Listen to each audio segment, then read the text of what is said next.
रामकृष्ण हरी मंडळी, आपल्या भक्ती चॅनलमध्ये तुम्हा सगळ्यांचं मनापासून खूप खूप स्वागत. बघा, अमावस्या ही सोमवारी सायंकाळी लागणार आहे 6:50 आणि दुसऱ्या दिवशी म्हणजे मंगळवारी दुपारी ती संपणार आहे. तर बघा, आपल्याला सोमवती अमावस्येला जे आपण उपाय करतो, म्हणजे जे काय उतारे वगैरे करतो, तर ते जे आहेत ना, आपल्याला सोमवारी संध्याकाळी 7 नंतर करायचे आहेत. आणि जे काय कावड्याला आपण घास वगैरे टाकतो, तर ते मंगळवारी दुपारी 12 वाजता आपल्याला करायचे आहे. या दिवशी आपण पितरांची सेवा करत असतो. तर बघा, शंकराची देखील या दिवशी सेवा केली जाते. तर आपल्याला काय काय करायचं आहे ते मी आता तुम्हाला सांगणार आहे. तर बघा, तुम्हाला तुमच्या घराची दृष्ट काढायची असेल, मुलांवरून वगैरे उतारे वगैरे काढायचे असतील, तर तुम्ही सोमवारच्या दिवशी संध्याकाळी, आता 6:50 अमावस्या लागणार, तर तुम्ही 7 वाजता उतारे काढायचे आहेत. 7, 8, 9, 10 वाजेपर्यंत तुम्ही कधीही काढू शकता. तर बघा, तुम्हाला काय करायचं आहे, नारळ घ्यायचा आहे. नारळावरती शेंदुराने त्रिशूळ काढायचा आहे. कोरड्या शेंदुराने काढायचा, त्रिशूळ काढायचा आहे. नारळाची शेंडी समोरच्या दिशेने पकडून आपल्याला घरावरून तो नारळ 7 वेळा मुख्य प्रवेशद्वाराच्या बाहेर उभं राहून 7 वेळा उतरवायचा. आणि 7 वेळा उतरवल्यानंतर आता तुम्ही अवधूत चिंतन श्री गुरुदेव दत्त किंवा श्री स्वामी समर्थ असं म्हणत तो उतरवू शकता. तर तो उतरवल्यानंतर तो तुम्हाला नारळ अशा एखाद्या ठिकाणी नेऊन टाकायचा आहे की जिथे कोणाचा पाय लागणार नाही. एखाद्या साईडला टाकायचा आहे, कारण आपण आपल्या घरातली नजर काढलेली आहे. तर बघा, तो जो नारळ आपण जेव्हा घेऊन जाणार, तेव्हा जाताना वाटेत कुणाशीही बोलायचं नाही, मध्ये कुठेही थांबायचं नाही, सरळ जायचं, टाकायचं आणि परत घरी यायचं. घरी आल्यानंतर आधीच एक मग्गाभर पाणी बाहेर ठेवून द्यायचं बघा, पाय धुवून. मग नंतर तुम्ही घरात यायचं आणि मग तुम्ही देवाजवळ नमस्कार करून तुमच्या बाकीच्या कामाला लागू शकता. तर बघा, हा असाच उतारा तुम्ही गाडीवरून देखील, म्हणजे तुमचं वाहन असेल त्याच्यावरून देखील काढू शकता.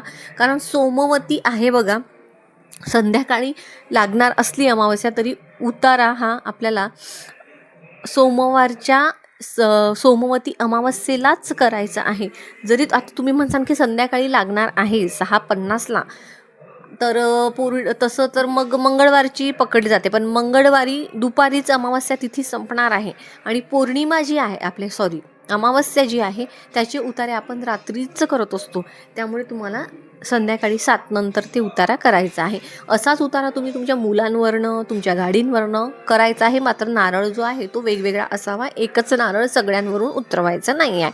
त्याचबरोबर तुम्ही बघा, एका कागदावरती बिना मिठाचा भात तुम्ही शिजवू शकता. त्यावरती काळे तीळ टाकून तो तुम्ही तुमच्या संपूर्ण घरामध्ये फिरवायचा आणि नंतर तो आपल्या बाथरूममध्ये, नालीच्या म्हणजे बाथरूममधलं जिथून पाणी जातं ना, त्या प्रवाहाच्या तिथं ठेवायचा रात्रभर. आणि दुसऱ्या दिवशी सकाळी उठल्यानंतर तो जो भात आहे तो तुम्ही निर्माल्यामध्ये देखील टाकू शकता किंवा अशा ठिकाणी टाका की जिथे पक्षी वगैरे, पशुपक्षी, किडेमाकडे खाऊन घेतील.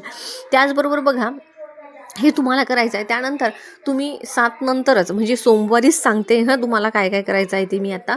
तर तुम्हाला तुमच्या पितरांसाठी दिवा लावायचा आहे. तर तो तुमच्या मुख्य प्रवेशद्वाराच्या बाहेर जाताना डावा हात, घरात येताना उजवा हात, अशा दिशेने, अशा साईडनी दक्षिणेला तोंड करून एक मातीच्या पंतीमध्ये तिळाचं तेल नसेल तर साधं कुठलंही तेल, त्यामध्ये काळे तीळ टाका, कापसाची वाट टाका, दक्षिणेला तोंड करा, दिवा एका प्लेटमध्ये ठेवा, प्लेटमध्ये थोडे तांदूळ ठेवून त्यावर दिवा ठेवा, ओम पितृदेवताय नमः म्हणत तो दिवा तुम्ही दक्षिण दिशेला प्रज्वलित करा.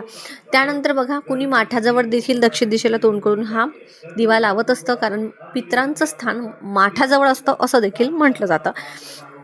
तर बघा, या दिवशी संध्याकाळी आपल्याला हा उपाय करायचाच आहे सोमवारच्या दिवशी आपल्या पितरांसाठी. आता बघा, दान वगैरे करायचं आहे, पितरांना घास टाकायचा आहे, तर तो कधी? तर मंगळवारी बघा, दुपारी तुम्ही अगदी 12 वाजता तुम्ही पितरांसाठी घास टाकू शकता. आता तुम्हाला काय करायचं आहे, तर त्यासाठी तुम्ही हे बघा, पितरांसाठी जेव्हा तुम्ही घास टाकता किंवा उतारासाठी टाकता, त्यामध्ये आपण मीठ टाकत नाही, तो सेपरेट वाटीवरच शिजवायचा, त्यातला खायचा देखील नसतो.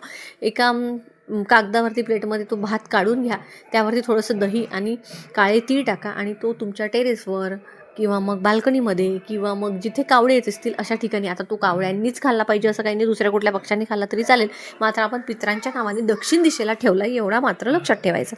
त्याचबरोबर बघा तुम्ही आपल्या पितरांना तृप्त करण्यासाठी एका वाटीमध्ये गोड पाणी म्हणजे काय, थोडंसं पाणी घ्यायचं चांगलं स्वच्छ जल, आणि त्यामध्ये थोडीशी साखर टाकायची, म्हणजे ते गोड पाणी होतं. असं गोड पाणी देखील तुम्ही कावळ्यांसाठी ठेवू शकता. त्याचबरोबर तुम्ही दुपारपर्यंत म्हणजे अगदी 3-3:30 वाजेपर्यंत तुम्हाला जेही काही दान करायचं आहे ते देखील तुम्ही दान करू शकता. अमावस्येच्या दिवशी दान केलेलं हे पितरांना पोचतं असं म्हणतात. आपले जर पित्र त्रासात असतील तर त्यांना मुक्ती मिळते. ते जर त्रासात असतील तर ते आपल्याला आशीर्वाद देणार नाहीत, त्यामुळे त्यांच्यासाठी आपल्याला हे करायचं असतं. आता तुम्ही म्हणसाल जिवंतपणी सेवा करा, मेल्यावर काय, पण बघा आपल्याला पितृदोष हा 3 पिढ्यांचा लागत असतो. प्रत्येक पिढीची सेवा करणं आपल्याला शक्य नसतं, आणि हे असे छोटे छोटे उपाय आपण प्रत्येक अमावस्येला केले तर आपले पितरांना नक्कीच मुक्ती मिळेल. ते नक्कीच तृप्त होतील, आणि ते तृप्त झाले की आपल्याला आशीर्वाद देतील.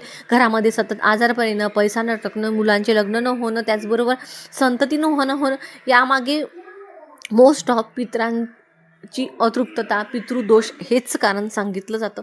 त्यामुळे तुम्ही जेवढं जमेल ना तेवढं मी तुम्हाला सांगते की मी अमावस्येला आपल्या पितरांची सेवा आवर्जून करा. म्हणजे हे बघा, साधा दिवा लावणं, घास टाकणं, ह्या तर अगदी साध्या साध्या गोष्टी आहेत. त्याचबरोबर या दिवशी आपल्या घरातली नजर काढण्यासाठी उतारा देखील मी तुम्हाला सांगितला आहे.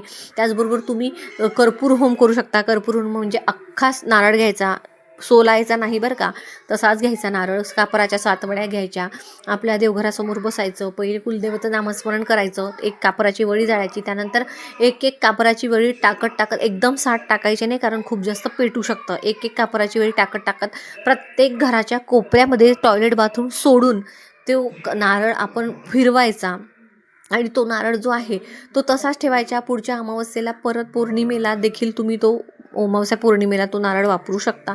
जर तो तडा वगैरे गेला तर तो विसर्जन करायचा. कर्पूर होमचा देखील खूप चांगला फायदा होतो. त्याचबरोबर पुढची गोष्ट अशी की गाईच्या गौऱ्या तुम्ही या दिवशी आपल्या घरात जाळायच्या. त्याचबरोबर त्यावरती तमालपत्र, 2 तमालपत्र, 2 लवंगा, 2 हिरवी वेलची, तुमच्याकडे गुगुळ असेल, लोबाण असेल, राई असेल तर ते त्यावर टाकायचे. हा संपूर्ण धूर आपल्या घरामध्ये करायचा.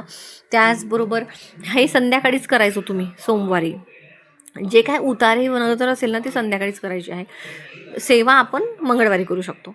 तर बघा, त्याचबरोबर काय सांगत होते मी, या दिवशी पिंपळाच्या झाडाखाली देखील दिवा लावला जातो. या दिवशी माता लक्ष्मी, भगवान विष्णूंची देखील सेवा उपासना केली जाते. हे बघा, अमावस्या आहे म्हणजे वाईटच आहे असं नाही. या दिवशी तुम्ही तुमच्या घराची साफसफाई करून तुमच्या घरातली नकारात्मकता बाहेर काढायची असते. अमावस्या वाईट आहे हा गैरसमज आहे. खरं तर या दिवशी आपण आपल्या घराची, आपले अंतःकरणाची शुद्धता करत असतो, सगळं स्वच्छ करणं. त्यामुळे आपल्याला हे जे काही मी तुम्हाला उपाय किंवा सेवा सांगितल्या त्या आपण करत असतो, त्यांनी आपलं सगळं चांगलंच होतं. बघा, तुम्ही हे छोटे छोटे उपाय सेवा करून बघा, प्रत्येक अमावस्येला करा, तुम्हाला याचा खरंच खूप चांगला अनुभव येईल. जर तुम्हाला व्हिडिओ आवडला, महत्त्वपूर्ण वाटला तर व्हिडिओला लाईक नक्की करा.